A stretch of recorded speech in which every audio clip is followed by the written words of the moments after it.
தாராபுரத்தில் மனித கழிவுகளை கைகளால் அகற்றும் தூய்மை பணியாளர்கள் இன்னும் எத்தனை நாட்கள் இந்த கொடுமை?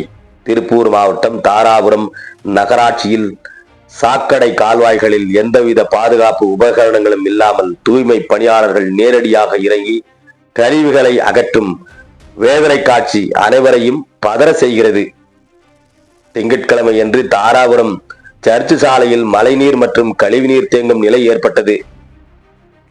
ராஜ் கால்வாயால் சென்று சேர வேண்டிய கழிவுநீர் கால்வாய்கள் அடைப்பு காரணமாக வெளியே வர முடியாமல் போனதால் நகராட்சி தூய்மை பணியாளர்கள் அந்த அடைப்புகளை அகற்றும் பணியில் ஈடுபட்டனர்.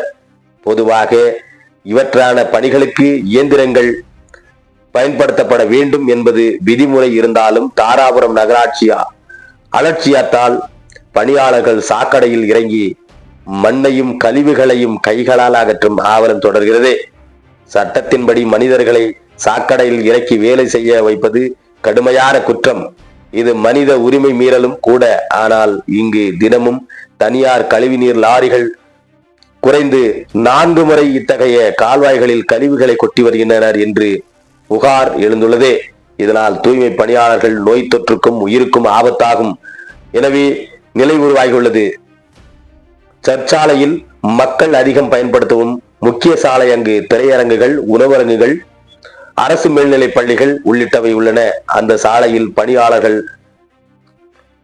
வழியில் கழிவுநீரை எடுத்து சாலையில் கொட்டுவது பெரும் சுகாதார சிக்கலாகவும் அப்பகுதியில் செல்பவர்களுக்கு கசப்பான அனுபவமாகவும் உள்ளது. இது தொடர்பாக நகராட்சி ஆணையாளர் முஸ்தபா மற்றும் நகர மன்ற தலைவர் பாப்பு கண்ணன் ஆகியோர் இந்த நிலைமை பற்றி தெரியவில்லை என்பது சமூக ஆர்வலர்களின் கேள்வியாக உள்ளது என்பது குறிப்பிடத்தக்கது.